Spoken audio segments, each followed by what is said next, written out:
Messieurs, vous aimez le sport, merci de nous rejoindre sur Canal Algérie pour une heure de sport, le second numéro de votre émission 52 minutes chrono. Aujourd'hui, il sera question, bien évidemment, comme chaque lundi, des faits marquants de l'actualité, à commencer par l'excellente prestation de nos nageurs et de nos nageuses à Bloemfontein, en Afrique du Sud, à l'occasion des championnats d'Afrique. Une belle moisson de 20 médailles, d'ailleurs une moisson historique, 20 médailles, dont 8 en or. On parlera également de handball avec le championnat national féminin, la deuxième journée, et le sans faute du trio de tête, à savoir le GS Pétrolier, le Handball Club d'Elviar et Hawa Saïda. Et puis on aura un gros plan sur l'équipe de Besh Jarrah qui revient au palier supérieur avec de grandes ambitions, mais avec peu de moyens.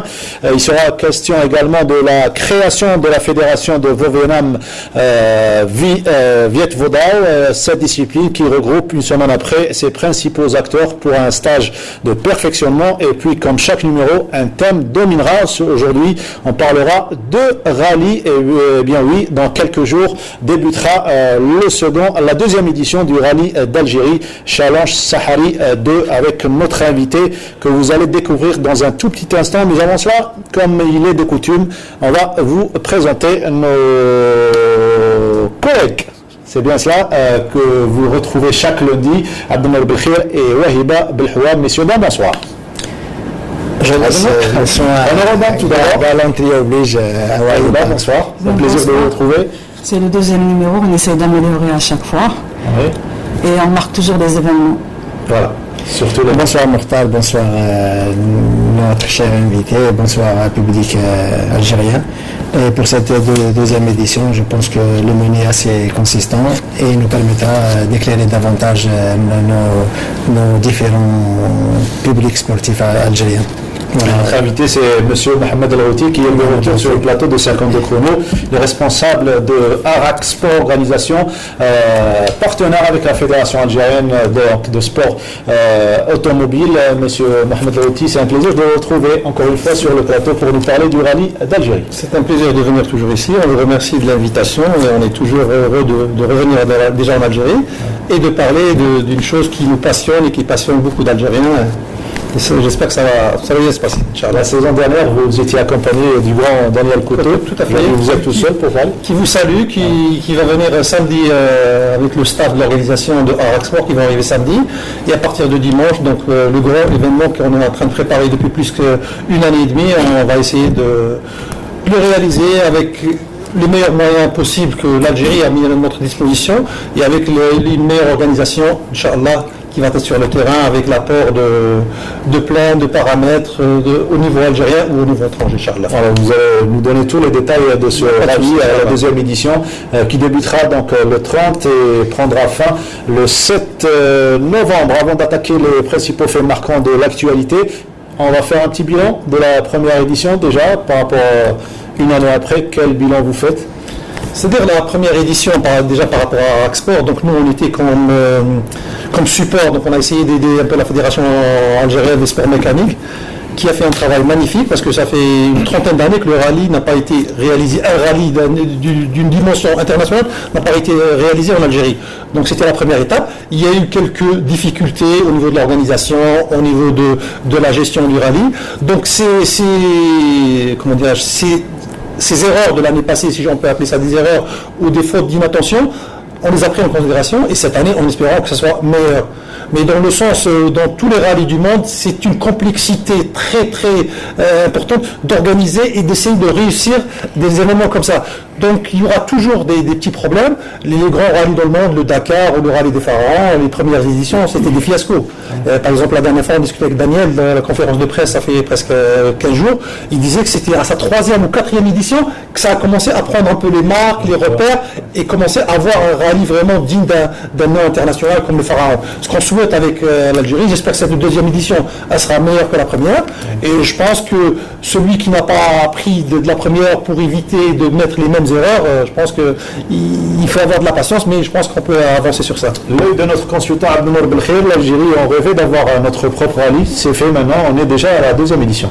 Oui, comme vous le dites si bien, le rallye en question, on est à sa deuxième édition. On n'a certes pas une épaisse tradition en la matière, mais d'ores et déjà, il marque un peu les esprits. Et je crois que l'opportunité tombe à pic, puisque en cette période un peu de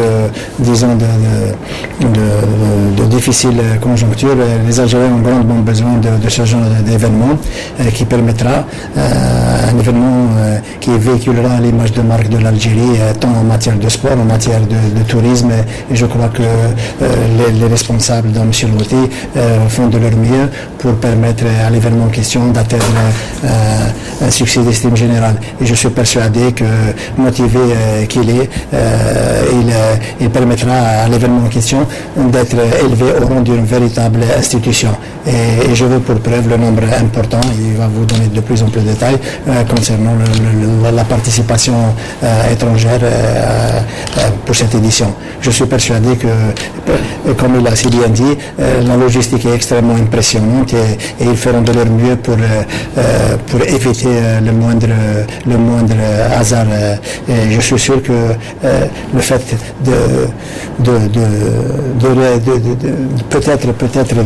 d'éviter un maximum de ratage serait déjà un franc succès pour les organisateurs.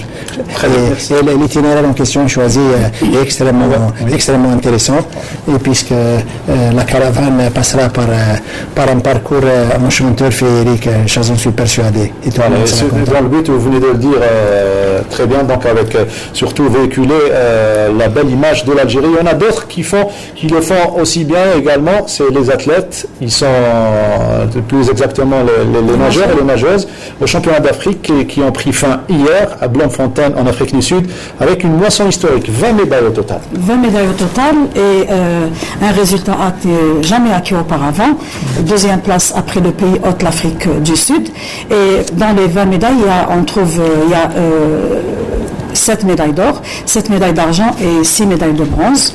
Donc et encore en plus de ça, il y a eu Oussama Sahnoun qui a été sacré champion, meilleur nageur de l'édition, la 12e édition de natation du championnat d'Afrique.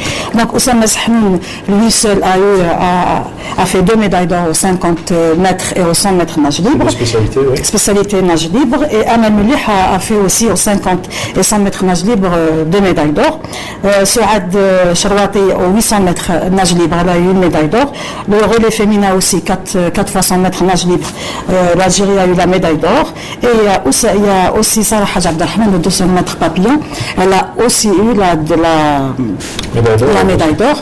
Au total, on a eu 20 médailles, mais la grande performance, c'est Oussama Sahnoun qui a amélioré le temps du championnat d'Afrique, le record des championnats. Donc, il a fait aux 50 mètres nage libre, il a fait 22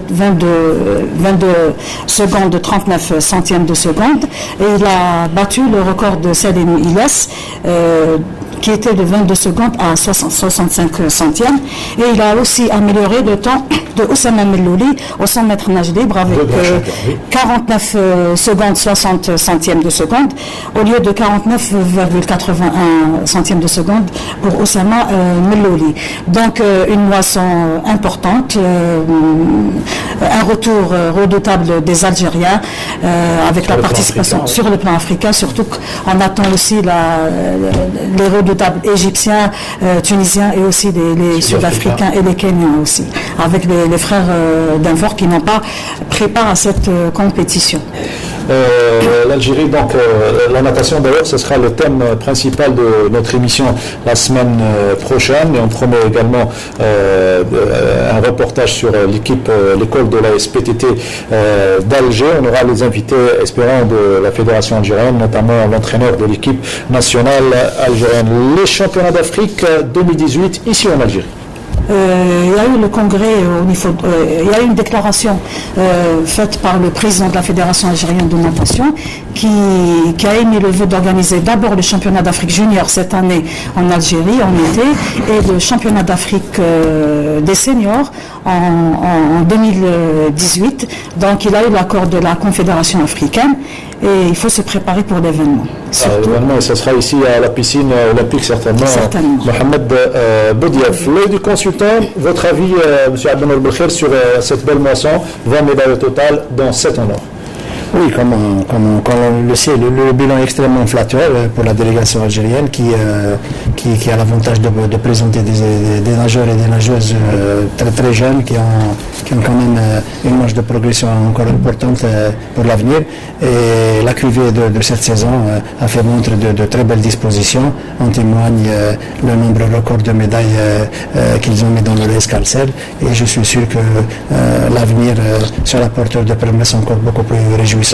Et Oussama est incontestablement le chef de file de cette cuvée particulièrement prometteuse. Et il faut rappeler qu'il ne s'est pas reposé, il a pris part aux Jeux Olympiques en enchaînant également avec ces championnats d'Afrique. On sait, M. El-Routi, que vous êtes un fervent supporter de toutes les équipes nationales algériennes. Vous suivez à partir de la France donc toutes les disciplines. On a vu sur cette moisson. Ça m'a fait plaisir, j'ai entendu le nombre de médailles que notre délégation a pu avoir au championnat d'Afrique en Afrique du Sud, ça fait que plaisir. Et ça, ce que je dis surtout dans une discipline qui n'est pas facile, parce que la natation, comme je suis ancien sportif de haut niveau, je sais quelle est la charge d'entraînement de chaque athlète et quel est l'investissement qu'il a fait. Donc être récompensé comme ça, déjà individuellement, il faut les féliciter, collectivement les féliciter, et pour notre pays, il faut les féliciter. Je pense que tout un travail, ça veut dire au moins, il faut féliciter déjà la Fédération de natation qui fait un travail merveilleux. Déjà au niveau africain, on arrive un peu à avoir cette image-là et on arrive à avoir un peu une place pareille. J'espère à niveau international, entre championnats du monde et Jeux Olympiques, j'espère que nos nageurs et nos nageuses arriveront un jour, Inch'Allah, à un niveau. Et ça nous fait plaisir. Même de l'autre côté, vous êtes notre fenêtre. Canal Algérie, c'est notre fenêtre en Europe. Donc on vous voit, on sait ce qui se passe en Algérie, on sait ce qui se passe des Algériens qui sont un peu partout dans le monde, dans le domaine sportif. Donc ça nous donne une idée. Et quand on voit les résultats comme ça ne peut que nous rendre fiers et contents de Et nous, de notre côté, on va profiter de votre présence pour parler d'autres paramètres très importants liés à la pratique sportive. Vous venez de nous donner des détails de ce rallye deuxième édition, Challenge Sahara. Cette fois-ci, on va voir en image les préparatifs de ce rallye, un sujet signé Wahib Ablahou.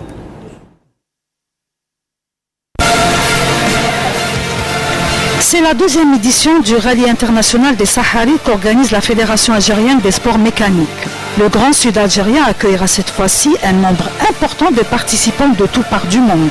Les participants et touristes sont vite tombés amoureux du sublime désert algérien par ses tableaux naturels de dunes de sable et du soleil. Avec l'accueil chaleureux du peuple, on va dire, et des services de sécurité, on pouvait rouler tranquille et l'accueil était très très bien, les paysages super. J'espère que ça va bien se développer. Je pars souvent tout seul, alors on se débrouille.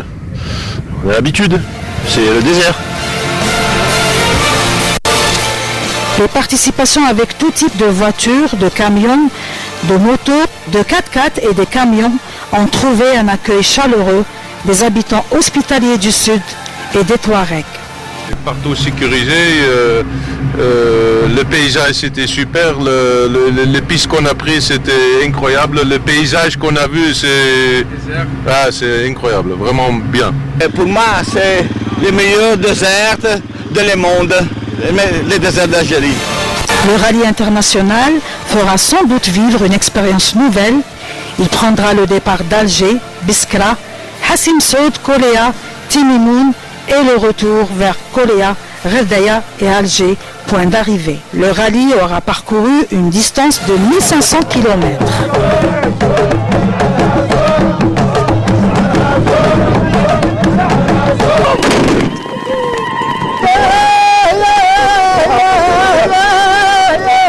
C'est un très joli pays et c'est très long et fatigué. The desert is fantastic, but it's very hard. Magnifique.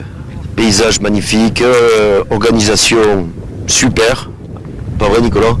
Super, et le peuple algérien est super généreux, très gentil. Un accueil magnifique. Les encadreurs algériens seront cette fois-ci chapeautés par des professionnels italiens dont l'expérience technique exige. le rallye sera sans doute meilleur sur tous ses aspects.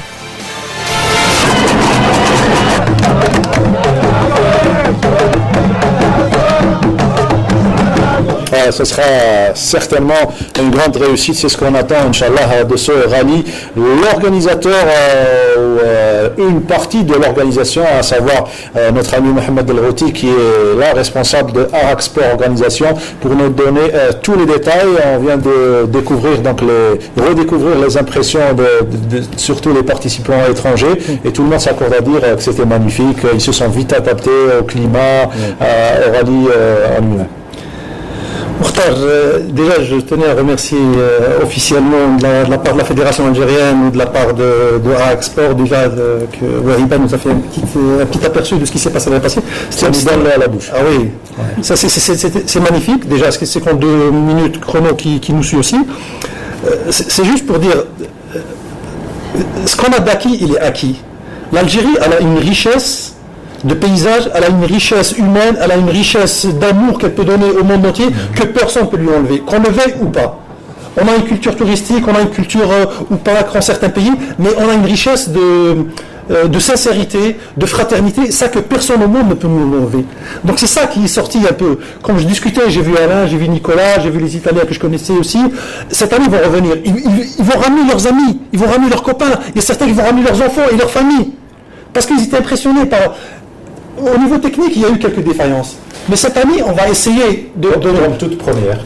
Mais surtout, nous, l'objectif, surtout de mon côté, il y a la partie sportive et la partie technique que Daniel va gérer avec tout son staff. Mine de rien, c'est pour vous donner juste un petit aperçu, il y aura 40 membres de staff. C'est tout le staff qui faisait le rallye de Pharaon avant, il va venir en Algérie avec ses médecins, avec ses spécialistes techniques, dans tous les secteurs. Mais surtout, organiser un rallye, déjà faire transporter une caravane de 300 à 400 personnes, dont 100 à 120 étrangers entre l'organisation, les participants et tout, à travers plusieurs étapes, c'est très complexe. C'est très très complexe. Mais ça n'empêche que cette machine-là, grâce au support de plusieurs organismes en Algérie qui ont mis le paquet, moi je tiens déjà beaucoup à féliciter notre président de la République, Bichfi, Inch'Allah, c'est monsieur le président de la République, qui nous a donné son patronage et qui nous ouvre ce genre d'opération. On a un ministre des Sports qui est extraordinairement dynamique, qui essaie de nous aider, il nous a ouvert toutes les portes, chaque fois qu'on l'appelle, même sur son téléphone personnel. Mais cette année, monsieur le ministre, il n'a pas de protocole. Nous, de la France, par exemple, on a une vision, parce que comme je suis algérien qui habite de l'autre côté, on a une vision de l'Algérie qui a une complexité dans l'administration, dans les responsables et tout. Et quand je suis venu, ça fait 2-3 ans pour ces projets-là, toutes les portes, elles étaient ouvertes. On a été reçus par presque tous les ministères. Quand on parle de l'Algérie et de l'intérêt et de l'image de l'Algérie dans le monde, tout le monde est impliqué, tout le monde adore ça. Nos services de sécurité l'année passée, la gendarmerie, l'armée, la police, la douane, ils ont fait un travail extraordinaire. Les touristes, il y a certains qui ont fait les Dakar de quelques années de ça, ils nous ont dit texto, et ça c'est un témoignage extraordinaire, on n'a jamais vu un service de sécurité aussi efficace que le service algérien. C'était magnifique. Et ça, cette image-là, il faut qu'on arrive à faire passer au monde. C'est-à-dire, l'événement, il va se passer. Sur le côté sportif, il va se passer. Mais après, qu'est-ce qui va rester? Il va rester l'impression de ces invités. Qu'est-ce qu'ils ont eu de notre pays? Des répercussions lointaines. Non, mais qu'est-ce qu'ils ont vu de notre pays? On ne peut pas leur dire, je fais passer un spot publicitaire sur toutes les chaînes du monde, que l'Algérie, c'est un pays sûr, c'est un pays magnifique, les gens sont malins. Mais c'est la réalité, c'est mais c'est un spot. Mais la réalité, c'est la réalité du terrain. C'est la réalité, comment les gens ils ont été accueillis, comment ils ont... L'année passée, je vous raconte une anecdote, elle est magnifique cette anecdote. Il y a un motard qui se perd dans le désert. Il n'a plus d'essence. Il a raté son point de ravitaillement, il n'a plus d'essence. Il y a des Bédouins qui passent à côté, avec leur véhicule. Qu'est-ce qu'ils font? Ils enlèvent le carburant essence de leur véhicule et le donnent au motard. Et le motard, il continue. Il dit, j'ai jamais vu ça dans le monde. Et qui n'ont rien à voir avec les rêves de ces Bédouins. On ne les a jamais trouvés, on ne sait même pas où ils sont, mais ils ont fait des gestes comme ça. Et c'est ça, cette hospitalité de l'Algérie, elle est là. Mais c'est spontané. C'est naturel. L'Algérien, c'est naturel. Il le fait ou il ne le fait pas. Il ne va pas se forcer. On ne va pas le payer, il ne fait pas ça pour séduire quelqu'un. Il le fait ou il ne le fait pas. Tout ça, grâce au rallye, grâce au cyclisme, grâce aux événements. Grâce aux événements, des événements comme ça. Mais surtout, il faut aussi rendre à César ce qui appartient à César. Souvent, nous, de l'autre côté, c'est ce que je voulais dire. Ceux qui ouvrent les portes. Je voulais soulever. À l'étranger, on voit l'administration algérienne, les ministères, machin, des blocages administratifs, la bureaucratie. C'est vrai, peut-être ça existe. Mais quand je vois un peu ce qu'elle fait, l'Algérie, pour tous ces ressourcements, pour l'ouverture de cette donnée, le ministre des Sports, presque chaque jour, il est dans l'événement. Il est présent, il est réactif, chaque fois qu'il y a un problème. Il y a d'autres secteurs. Je tenais aussi de profiter de l'occasion. Il y a notre ministre de Culture qui s'est impliqué, qui nous a ouvert plein de portes. Il y a notre ministre de Transport, notre ministre de Tourisme. Il y a notre ministre de Télécommunications aussi qui a fait un geste extraordinaire. Il nous a aidé financièrement cette année à demander à certains sponsors de supporter, parce que transporter une caravane et avoir des événements comme ça demande un budget colossal. Nous, on est en train de faire avec le minimum du minimum si se fait dans le monde. Mais alhamdoulilah, on essaie de faire des étapes. Un jour, comme Mokhtar l'a dit tout à l'heure, j'espère qu'on aura un rallye d'une grande envergure, mais surtout aussi, on a tout ce qu'il faut. On a un paysage que personne n'a au monde. Le désert algérien, on peut se baigner à Alger, faire du ski à Chelera, aller à Janet faire des randonnées, aller à Tamarasset en short et en t-shirt. On a une journée. Tout ça, on a les 4 saisons dans notre pays. Donc cette immensité, cette richesse, on l'a. Personne ne peut nous lever. C'est le bon Dieu Rabbi Subhanahu wa Ta'ala. Personne ne peut nous lever ça. C'est ça qu'on l'a. Qu'on essaie de la mettre en valeur, qu'on essaie de la développer et montrer au monde ce qu'on peut faire. Et à travers l'événement sportif, excuse-moi Mortara, et à travers des... Tu sais, quand on parle d'Algérie, moi je m'emporte. C'est un excellent promoteur. Donc quand je parle de mon pays, ça y est, je me contrôle plus. Et ça, ce genre d'événement, c'est ça qui va montrer au monde que notre Algérie, alhamdoulilah, au niveau politique, au niveau sécuritaire, on est stable, on peut. Vous venez chez nous, il y a des conditions à respecter. Surtout, il y a un copain qui est venu hier de Janet. Il m'a dit, Mohamed, on t'a passé un message des gens de Janet, que je salue. Pourquoi vous ne ramenez pas le rallye jusqu'à Janet? Un jour, on va le faire, Inch'Allah. Janet, Tamarasset, et on a Tindouf, on a Bchar, on a Timimono, on a toutes ces zones-là qui sont magnifiques, on ne peut pas. Mais pour les premières étapes, on est en train d'essayer d'avoir une boucle qu'on peut contrôler. C'est pour ça qu'on va jusqu'à Biskra, Hassim Saoud, Ménéa, Gherdaya, tout, pour essayer de contrôler. Mais après, chaque édition, on essaiera de le faire, un peu pour faire connaître l'Algérie. Et là, on sent que c'est l'originaire de Ménéa qui parle avec un grand amour de son pays. D'ailleurs, même les gens qui parlaient tout à l'heure, les participants de la saison dernière, ils seront de retour cette saison, ont témoigné de fort belle manière de cette première édition, et on aura une meilleure édition cette saison. Vous restez avec nous, on va passer à handball si vous permettez, et surtout la deuxième journée de l'excellence féminine. Il y avait de belles empoignades. Par contre, on a couvert un derby déséquilibré entre le GS Pétrolier et Bech Jarrah qui est de retour parmi l'élite. Bech Jarrah qui a accédé au National 1, ça fait 2 ou 3 ans, donc il a rétrogradé l'année passée, il y a 2 ans de cela, et il revient parmi l'élite, donc un match déséquilibré, disons, entre le tenant du titre avec le dernier du classement, le CRB Bech Jarrah avec le FC Constantine.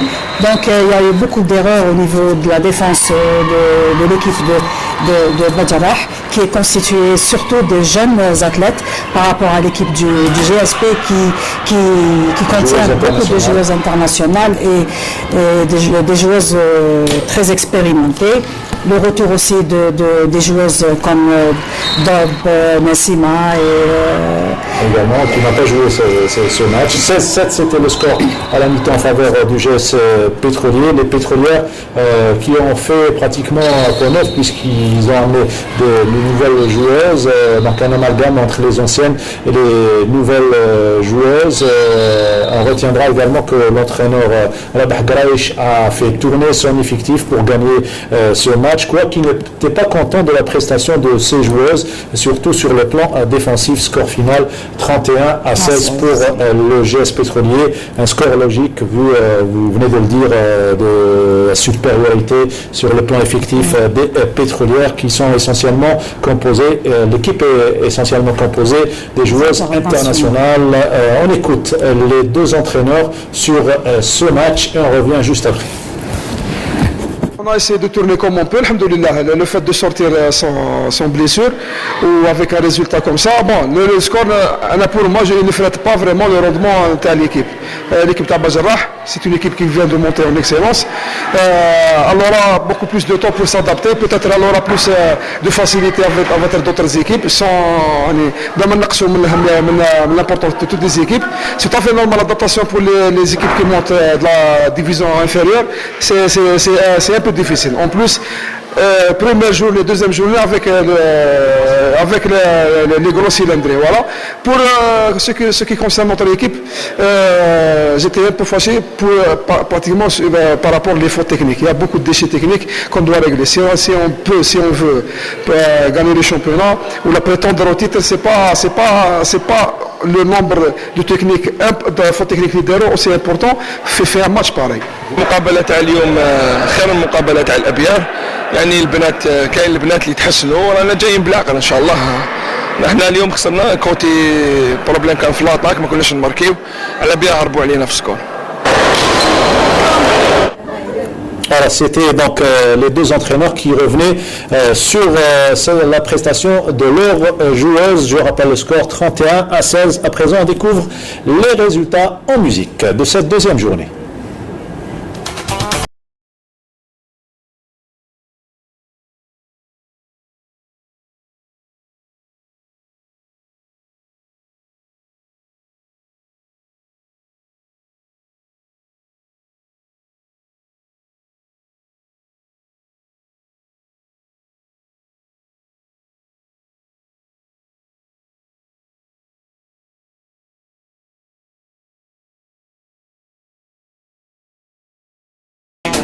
Voilà, c'était le résultat de cette deuxième journée avec le trio de tête, El Biar, le GSP et Hawa Saïda, sans faute pour ces trois formations, puisqu'elles ont gagné les deux matchs de deux premières journées. La bonne nouvelle pour les sports collectifs, la loi 06 qui a été légèrement modifiée, on parlait des équipes qui interdisaient, donc de la loi qui interdisait aux équipes de payer les joueurs. Donc cette fois-ci, on peut payer les joueurs sous forme d'indemnité. De toute façon, c'est un ouf de soulagement pour l'ensemble des sportifs et de leur encadrement. Je pense que c'est la décision la plus sage parce qu'elle permet au sport amateur algérien de voter encore parce que, comme je l'ai toujours dit, le sport amateur reste quand même une complémentarité indispensable pour le sport de performance et sans sport amateur, il n'y a pas de sport chez nous. Donc, comme le sport amateur draine énormément de jeunes, tant chez les garçons que chez les filles, je pense que c'est un investissement assez important et il est nécessaire pour le mouvement sportif national tout entier. Et la décision prise par les pouvoirs publics tombe à pic et je pense que l'appel stressant et pressant à la fois des sportifs n'est pas tombé cette fois dans l'oreille de sourd et je pense que longtemps, les deux parties sont restées comme des chiens de faïence, sans trouver des solutions possibles, ce qui a engendré quand même un retard au niveau de différents championnats.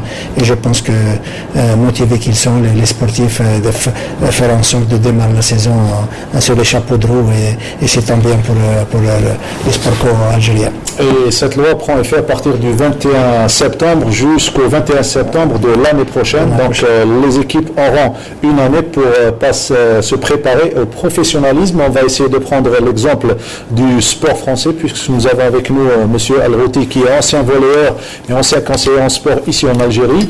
Il a vécu le sport en Algérie et le sport en France. Il va nous faire la comparaison, peut-être des solutions. Comment on fait pour comment font les clubs pour passer au professionnalisme, certainement des parrainages et une histoire de parrainage et de sponsoring. Donc je suis en train de découvrir un peu cette idée-là de la loi 06. C'est-à-dire en France, moi j'ai encadré pendant 15 ans en sport de haut niveau en France, dans le volleyball, donc féminin et masculin. C'est-à-dire la structure d'un club, par exemple. Moi, c'est un bon exemple. La France est un bon exemple au niveau de la gestion sportive. Dans toutes les disciplines, soit volley, soit hand, soit foot, soit... un club de volley, c'est une entreprise qui a son chef d'entreprise, qui va faire son recrutement, qui a ses salariés. Ses salariés, c'est qui? C'est toute son administration, il y a les bénévoles aussi, son administration, ses joueurs. Donc au niveau club professionnel, ça veut dire c'est une profession. Donc quand il recrute un joueur, il discute avec lui d'un contrat, d'un salaire et il essaie de l'intégrer. Donc c'est ça, c'est clair. À ce niveau-là, j'ai suivi un petit peu le professionnalisme en Algérie, mais le problème, il y a le côté économique, le côté financier. Comment on peut être dans la réglementation, d'avoir une entreprise, de pouvoir gérer des salariés, des joueurs qu'on va rémunérer, parce que c'est devenu... Tant qu'on est amateur, on ne peut pas le faire sur le plan réglementaire. Sur le plan réglementaire, vous avez parlé de quelque chose qui fait même en Europe, c'est ce qu'on appelle les primes. Donc ce qu'on appelle des primes de match ou des primes de résultats qui peuvent se faire. Mais au niveau de l'organigramme, au niveau de l'organisation, au niveau de l'organigramme, il faut être clair. Et nous, c'est-à-dire, à ce niveau-là, il faut que les fédérations concernées, sous la tutelle de notre ministère Jeunesse et Sport, il faut qu'elles soient claires. Quels sont les objectifs qu'ils font? C'est-à-dire, moi, excusez-moi, ce qui m'embête le plus, c'est pas au niveau de rémunérer les joueurs ou de rémunérer des salariés pour pouvoir avoir ce spectacle, ces joueurs-là. C'est toute la chaîne qui commence dès le début. De toute cette prospection, formation, préparation, et après arriver l'élite. Par exemple, moi je suis ici à Alger, je vais recruter un joueur qui va par exemple habiter à Janet. On en a cité tout à l'heure Janet. Pourquoi on va essayer de chercher toujours le côté économique de recruter ce joueur-là? Pourquoi on n'a pas structuré le club sur place? Non, mais sur place là-bas, mais même ici, le club qui est structuré, qui a sa formation de base, c'est ça qui me fait mal un petit peu par rapport à certains sports collectifs algériens, y compris le football. Actuellement, on a beaucoup l'écho et on a eu beaucoup de discussions, les discussions de café à cause de l'équipe nationale d'Algérie. Pourquoi certains Algériens, ils arrivent de l'Europe, ils sont formés par la France, ils sont formés là-bas, ils viennent jouer sous les couleurs algériennes. Ils ont le droit parce qu'ils sont algériens, parce qu'ils ont fait un choix de cœur, c'est légitime, ils peuvent le faire. Mais cette notion-là, c'est-à-dire la formation française, on n'est pas jaloux de la formation française, mais on peut avoir cette formation française, on peut le faire ici. Tout à l'heure, on a eu l'occasion de parler un tout petit peu de Saint-Martin. La France, c'est un exemple dans sa formation. Qu'est-ce qu'ils font? Il y a une prospection au niveau de l'école primaire, très tôt, certaines disciplines, tout dépend de la discipline, ça peut commencer à 4-5 ans, certaines disciplines, natation, gymnastique et tout, un peu plus avancé, le volleyball, le handball, le basket et tout, plus avancé, à 10-11 ans, il y a cette détection au niveau des petites écoles, on passe ce qu'on appelle à l'orientation dans certains pôles en France, il y a ce qu'on appelle les pôles espoirs. Il y a beaucoup de pôles espoirs. Donc chaque région, par exemple, Constantine, Annaba, Tamaracet, Janet, par rapport à sa spécialité, on peut avoir des pôles. Et sur ces pôles-là, on va orienter des gamins qu'on va essayer de les former, les scolariser, surtout, il ne faut pas enlever leur scolarité, il faut qu'ils continuent un cursus normal. Mais il ne faut pas qu'ils soient loin de leur domicile. Une réelle prise en charge. Une réelle prise en charge. Un jeune homme de Tamaracet, vous le ramenez à Alger. Laissez-le dans son milieu naturel. Et comme ça, on évite le déracinement et même la déportation. Moi, amoureux de l'Algérie et fils de l'intérieur de l'Algérie, quand je vois des enfants, j'ai fait ça avant, avec l'équipe Tamnéa, à l'époque, j'allais dans les écoles scolaires, j'allais au garçon, il était étonné, à la fille, bonjour, t'as quel âge? Il me dit, il a 12 ans. 12 ans, il fait 1m95. 1m87, c'est une richesse de la nature. Donc on a cette richesse-là. Les Kenyans, pourquoi ils font ça dans l'athlétisme? Les Jamaïcains, pourquoi ils font ça dans l'athlétisme? On peut le faire. On a des conseillers magnifiques, on a des cadres ici extraordinaires. On peut les prendre, ils vont faire cette prospection, faire des pôles espoirs un peu partout, et après, quand on voit l'élite qui est au-dessus... C'est ce qui pourrait sauver un petit peu la situation. C'est pas sauver la situation, c'est qui peut redynamiser le sport algérien et qui peut le structurer. On travaille sur des bases solides. Bien sûr. Ça, par exemple, après le pôle espoir, qu'est-ce qu'il y a en France? Ce qu'on appelle le pôle national, le centre national. Par exemple, dans le volleyball ou dans le tennis ou il y a le pôle espoir qui est par exemple Montpellier, Bordeaux, Poitiers, Paris, Strasbourg. Et après, il y a le centre national. Qui injecte vers le... Les pôles espoirs, ils vont alimenter le centre national. L'équipe de handball de France, elle sort d'où cette équipe de France? Elle sort des écoles primaires. Ils ont pris des gamins des écoles primaires, ils ont envoyé l'école espoir, l'école nationale après, le centre national, et après c'est l'équipe. C'est eux qui alimentent les équipes nationales. C'est comme ça que ça se travaille. C'est aussi simple que ça, finalement. Ouais, c'est pas aussi simple. C'est bien réfléchi. C'est bien réfléchi, mais pourquoi on ne le fait pas? On a les moyens, pourquoi ils sont plus intelligents que nous, ils sont plus riches que nous. On a les moyens, on a un ministère qui est dynamique, on a des cadres qui sont formidables, il faut leur donner leur chance à ces cadres-là, et surtout il faut les responsabiliser dans les deux sens. Ils ont un devoir, ils ont des obligations. Donc dans ce sens-là, il faut qu'ils s'impliquent, et on peut, en athlétisme, on a notre consultant qui est dans le domaine, on a une richesse extraordinaire, mais c'est juste le travail, Djmar. C'est juste le travail. Si on arrive à avoir un travail planifié, encadré, sur du moyen, court, moyen et long terme, on peut avoir des résultats. Mais parce que j'ai vu le handball tout à l'heure, des fois, l'enjeu tue le jeu, comme on dit. On est pressé d'être champion, on est pressé d'avoir ça, et on oublie tout. Tout simplement. Vous avez dit utiliser un terme tout à l'heure, j'ai mal au corps quand je vois certaines choses. Je vais vous donner encore mal au corps. C'est pas le but, mais vous allez suivre à travers le reportage sur cette équipe de Besh Jarrah qui a été créée en 2006, qui est revenue cette année à l'élite, mais sans moyens, il faut le dire. Reportage et on se retrouve juste après. Après un court passage au second palier du championnat, revoilà le club handball Beladiyet Besh Jarrah parmi les 10 clubs qui forment l'élite de l'excellence féminine. Une saison 2015-2016 durant laquelle les filles du coach Mounir Chouiad ont survolé la deuxième division. La saison dernière, c'était pas trop difficile parce que on a décidé de remonter, de revenir à notre place. Et on a mis tous les moyens nécessaires. Alors, dès le début, on a décidé de revenir à notre place. Une accession qui est passée inaperçue, c'est du moins ce qui ressort des propos du président du club. Cette année, on a accédé à l'élite. On n'a eu même pas un remerciement de la part des autorités. Il n'y a aucune récompense, aucun encouragement. Il n'y a rien. Presque on est seul face à notre objectif. On est seul avec notre détermination. On est seul avec notre volonté. L'excellence pour rien. Même pas un encouragement, un cadeau, un petit geste. L'excellence. On n'a pas de moyens. Et pourtant, depuis sa création en 2006, le CH Besh Jarrah continue à faire l'honneur de sa vie. Sincèrement, on est très satisfait, très heureux, on est fiers de nous parce qu'en 2006, avec mes amis, moi, je suis El Mounir, Tibani Wahid, on était un groupe, on a décidé de faire une petite équipe, le club handball Besh Jarrah, des petites filles avec des petites filles du quartier. On n'a pas pensé qu'après 10 ans, ça fait 10 ans déjà, après 10 ans, on sera parmi l'élite, on sera parmi les meilleures équipes d'Algérie. Porter les valeurs du club demeure malheureusement le seul leitmotiv des filles de Besh Jarrah. En l'absence d'une réelle prise en charge, les moyens font la différence avec les autres formations. Ça fait l'entraînement, on n'a même pas l'entraînement, juste un petit moyen.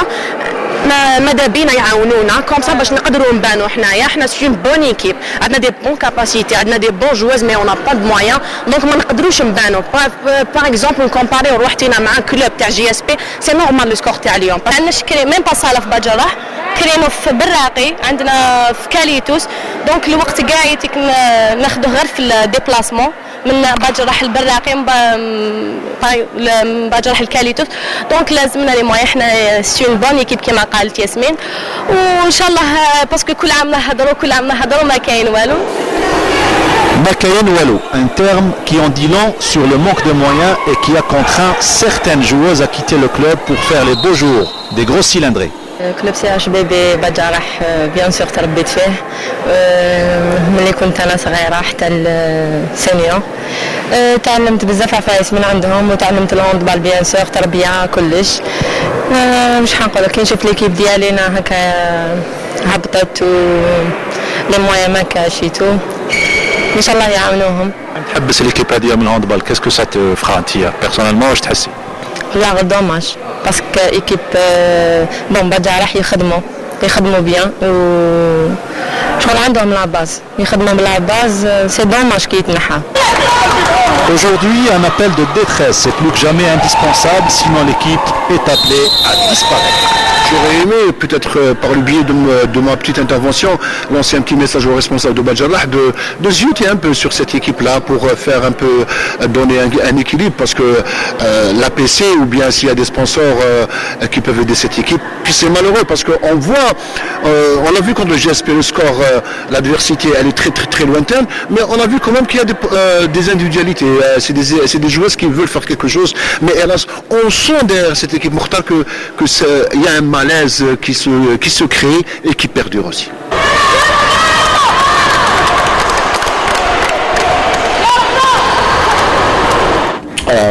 Il y a réellement, ça aide un malaise dans cette équipe qui doit retrouver son lustre et surtout trouver les moyens pour perdurer et surtout rester dans cette division supérieure. L'excellence dame.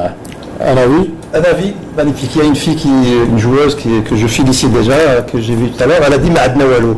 Moi, je vais lui dire autre chose. Si on vous donne autre chose, c'est encore plus.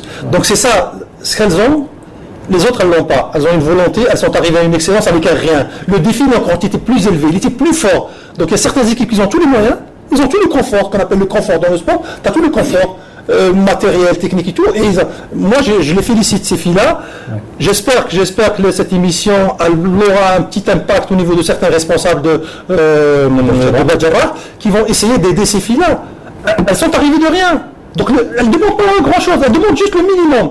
Qu'on s'intéresse à elles, déjà une félicitation même verbale qui pouvait les encourager, n'ont pas eu. Ça me fait mal au cœur parce que comme je suis lancé handballeur aussi, je ne sais pas si vous le savez, de handball, oui, pendant plusieurs années, et je sais que la rudeur et la dureté de ce sport, et c'est magnifique, mais à cette fille-là, je veux passer un message, personne à cette fille-là, mais vous avez une volonté que les autres n'ont pas. Et félicitations, et j'espère dans une année ou deux, j'aurai des échos de Badjarrah. Positif, Inch'Allah, et espérons que ça ne tombera pas dans l'oreille d'un sourd. Moi, je voudrais avoir l'avis d'une spécialiste en handball qui a longtemps suivi les équipes féminines de handball, même les équipes masculines, mais qui a vécu ce genre de situation.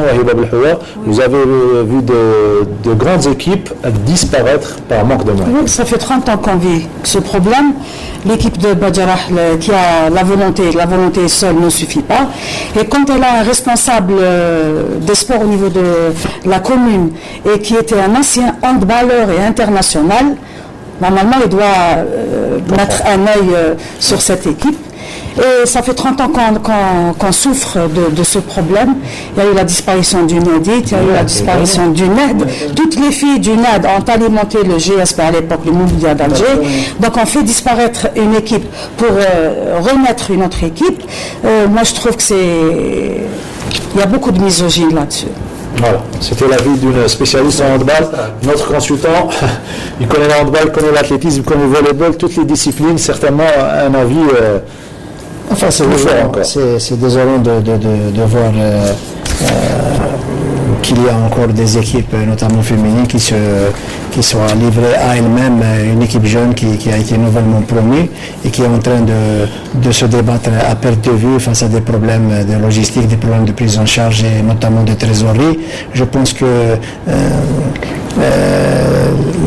la volonté, comme l'a si bien dit Wahiba, la volonté à elle seule ne suffit pas, elle va en s'émiettant et je pense que l'existence même de l'équipe est menacée parce que je suis persuadé que les responsables qui se dévouent sans frein et sans calcul vont peut-être lâcher prise et puis prendre la tangente et carrément abandonner leur équipe. Ce serait malheureux pour une équipe aussi intéressante dans un quartier, un des quartiers les plus populeux et les plus populaires d'Algérie. Je pense que, et puis l'équipe féminine reste, si vous voulez, la référence, la vitrine de la commune de Badjarrah, puisqu'elle est la seule à exercer en division excellence dans les sports collectifs. J'espère que les responsables vont lui prêter cette fois-ci toute l'aide et l'assistance voulue. Je retiendrai une phrase que m'a dit donc, le président de cette section, Chafi Benouala. Il m'a dit tout simplement on veut continuer à vivre ce rêve.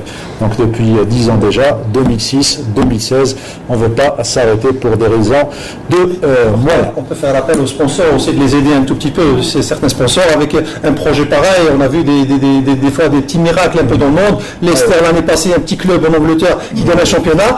Je ne pense pas qu'ils sont Leicester, mais c'est une belle histoire. C'est-à-dire s'il y a des passionnés de sport qui peuvent aider ces filles-là à progresser, évoluer, ça sera formidable. Il faut qu'il y ait d'abord une vraie, surtout culture de sponsoring ici en Algérie. On quitte le handball pour parler de volleyball cette fois-ci. La 4e journée, Wahiba Belhoua. C'est toujours les mêmes équipes, notamment le GS Pétrolier qui domine. Après la 4e journée, c'est toujours le GS Pétrolier qui reste en tête du classement. Cette fois-ci, il a reçu le Mouchal Baladiyet Bijaya qui a disons, cette équipe souffre du départ de quelques joueuses clés et la préparation qui est insuffisante. Ils ont commencé à préparer la saison depuis seulement un mois. Le meilleur moment de ce match, GS Pétrolier MB Béjaïa, dans ce sujet signé Wahib Abdelhoua, le reportage est signé Salim Tikouk. Dirigé par l'arbitre principal Wafia Bougarnia, la rencontre entre le groupement sportif des pétroliers et le Mish'al Beldiyat Béjaïa n'était pas équilibrée. Le physique a fait la différence. Le groupement sportif des pétroliers, mieux préparé, a frappé fort dès le premier set avec une Oudni en pleine forme.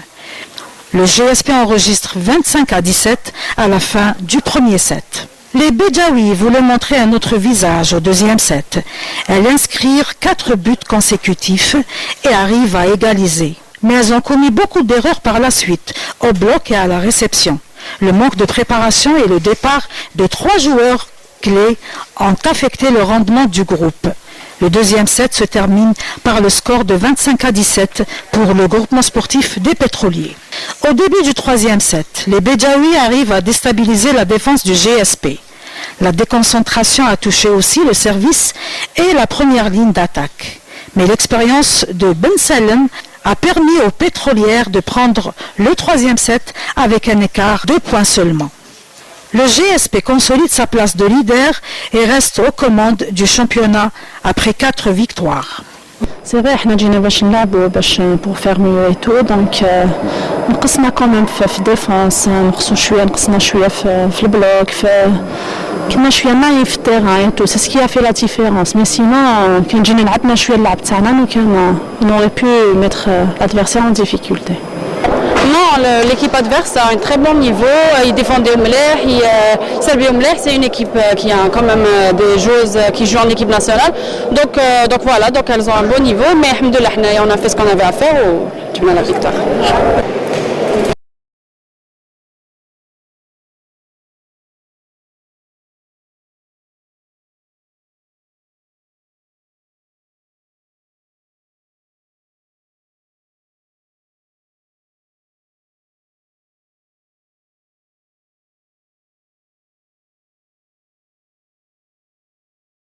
Vous venez de découvrir les résultats de cette 4e journée. Le GSP est toujours en tête, 12 points. L'ONC Béjaïa en seconde position avec 10 points. On quitte le volleyball pour parler cette fois-ci de Vovinam Viet Vodao, une discipline qui a sa propre fédération. Oui. Ça fait presque une semaine que cet art martial, qui faisait partie de la Fédération des arts martiaux, a eu l'aval. Donc c'est une fédération qui a été créée récemment. Donc avec un nouveau statut, avec un effectif et beaucoup d'ambition. Très bien, beaucoup d'ambition. Et juste après, quelques jours après, la fédération organise un regroupement. Sujet Wahiba Abdelhoua. Toute la famille du Viet Vodao était là. Athlètes, entraîneurs, arbitres et cadres techniques. Les athlètes préparent le passage de grade des ceintures bleues du niveau A et B. Les entraîneurs et les cadres, en collaboration avec l'Institut supérieur des sports de Ain Benyan, finalisent le programme théorique et pratique de la formation d'entraîneurs spécialisés. Par contre, les arbitres nationaux et régionaux se recyclent et œuvrent pour unifier les méthodes et les principes de la compétition.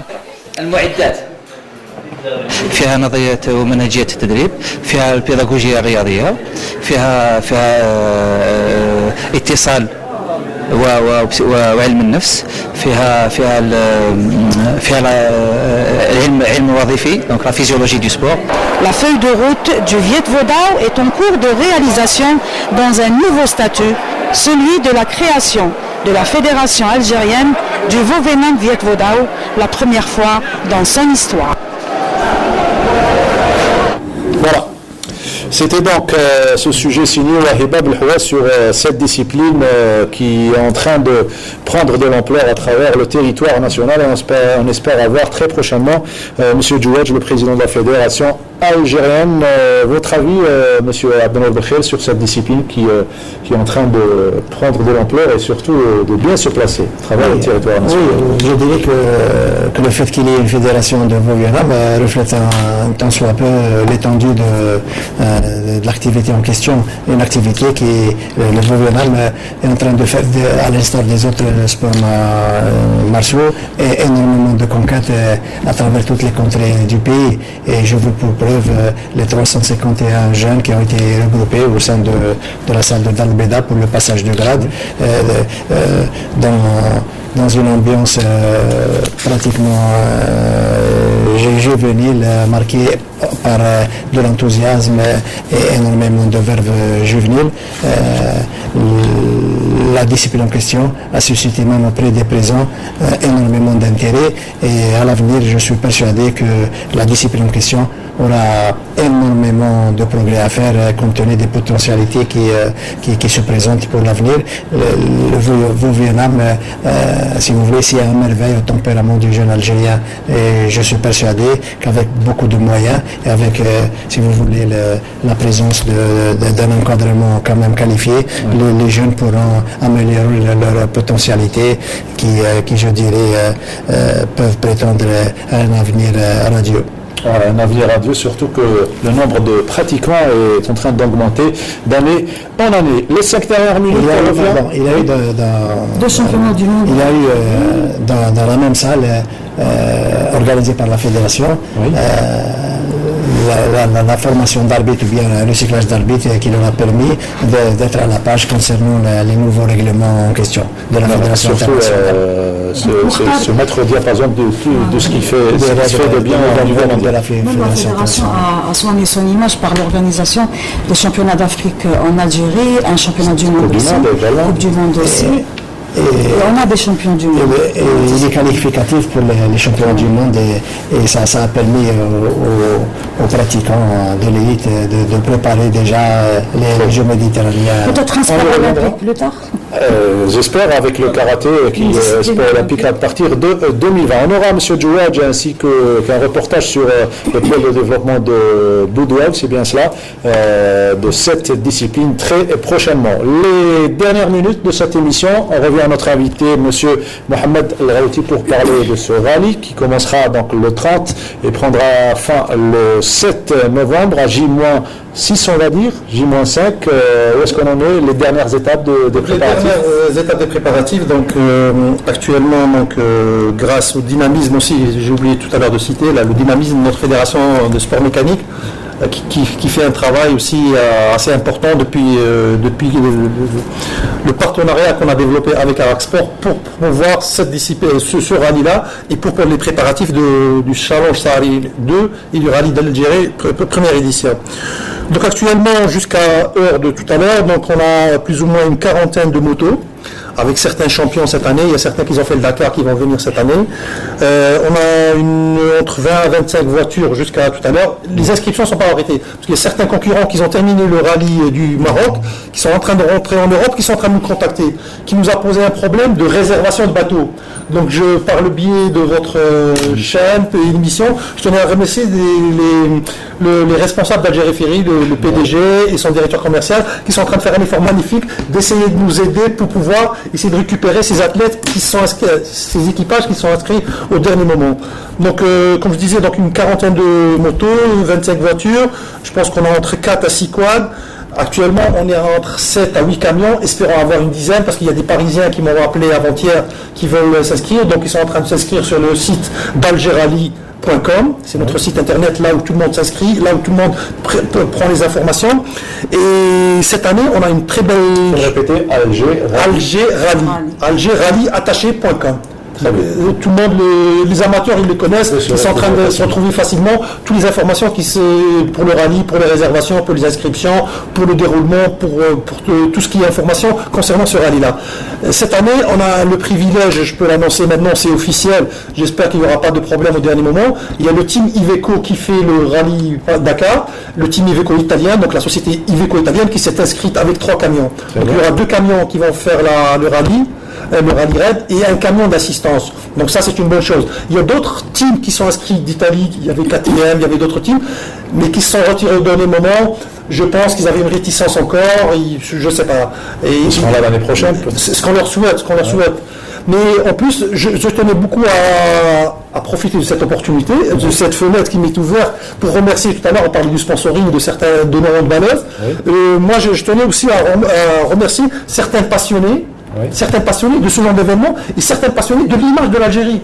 Quand on fait un événement comme ça, ça a un coût, ça a des dépenses. Il y a des invités qu'on prend en charge. Et il y a des gens qui sont passionnés et ils ont dit, l'année passée on a fait quelque chose, cette année on a fait quelque chose. Donc si vous me permettez bien, je tenais beaucoup à remercier certaines sociétés, je ne sais pas si c'est permis. Non, pas tout. Donc on n'a pas le droit de... Vous allez remercier d'une manière générale. Donc tous nos sponsors d'État, privés, sachant qu'ils ont contribué, et c'est grâce...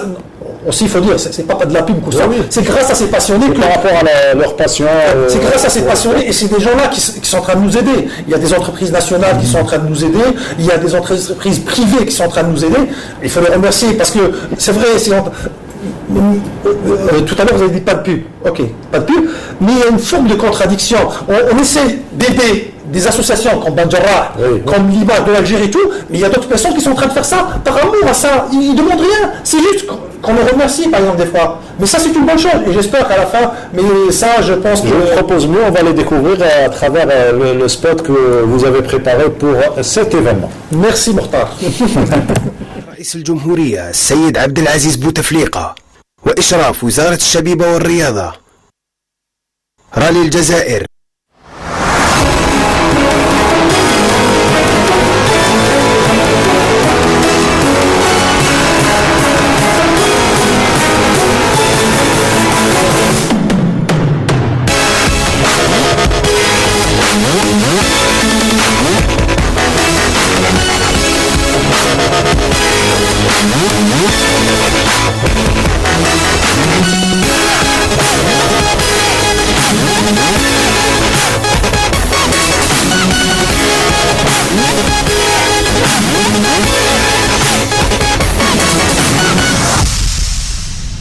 رالي الجزائر برعاية C'était la présentation de ce rallye deuxième édition. La télévision algérienne et plus spécialement Canal Algérie sera présente au rendez-vous à partir du 30, je rappelle, 30 octobre et il prendra fin le 7 novembre. Les derniers détails, vous venez de donner donc le nombre de participants, surtout vous parlez de mécanique là, mais le nombre humain de participants. Le nombre humain de participants, actuellement je pense qu'on est entre... c'est pas finalisé, parce que pourquoi? C'est pas finalisé par rapport à certaines réservations au niveau avion, au niveau bateau. Parce que comme certains qui sont arrivés en retard du rallye du Maroc, donc, mais je pense au niveau participants, on est aux alentours d'une 80 personnes étrangères. Non, 80 personnes étrangers et je pense une quarantaine de membres du staff d'organisation. Donc il y aura une centaine, une centaine à 120 étrangers participants algériens également. Et participants algériens, on n'a pas le nombre définitif. Donc ça, on n'a pas le nombre définitif parce qu'ils sont en train d'inscrire au fur et à mesure. Il y a certains qui sont en train d'inscrire même aujourd'hui. Donc ça, on n'a pas, mais on vous l'annoncera des trucs. Donc je tiens à vous inviter, donc le 30, on est le départ, donc le dimanche, donc l'arrivée du bateau avec tous les équipages étrangers qui vont arriver le bateau au matin avec Algérie Ferry. L'après-midi, donc il y aura les contrôles techniques qui vont se faire à Suidania, le centre sportif national de Suidania, et le départ ça va s'effectuer le 31 non, le 31, l'arrivée c'est le 30, le 31 octobre sur Maqam Shahid, avec un départ officiel avec toutes les autorités algériennes. Pardon, très tôt le matin, parce que vous savez très bien, à Alger, on a de gros problèmes de circulation, donc à partir de 6h30 on est là-bas, mais départ pas à 7h, 7h30, Inch'Allah. Merci à Mohamed Routi d'avoir été parmi nous, j'espère qu'on vous reverra juste après la fin du rallye. Abdelmer, rapidement, de bonnes nouvelles concernant notre ami Gouni, la visite du ministre. Notre ami Gouni Mohamed, qui est assez malade, a eu la visite de monsieur le ministre en personne, qui s'est déplacé en personne à Bab el Oued et qui est resté au chevet de monsieur Gouni, qui est un geste qui a été hautement apprécié par la grande famille sportive algérienne et qui a fait grandement chaud au cœur de monsieur Gouni. Le ministre a promis de régler les problèmes de prise en charge médicale et de logement de monsieur Gouni. Un prompt rétablissement. Merci Aïba, merci Abdelmer, merci monsieur El Routi. On se reverra très prochainement, Inch'Allah. Merci à Wafa El Routi, notre réalisatrice, notre script Fodel Nordin. N'oubliez pas Smaïl Belkaidia pour Week-end sportif ce jeudi soir et dimanche Hakim Chout pour Canal Foot à partir de 21h. Restez branchés sur Canal Algérie. Le programme est riche et varié.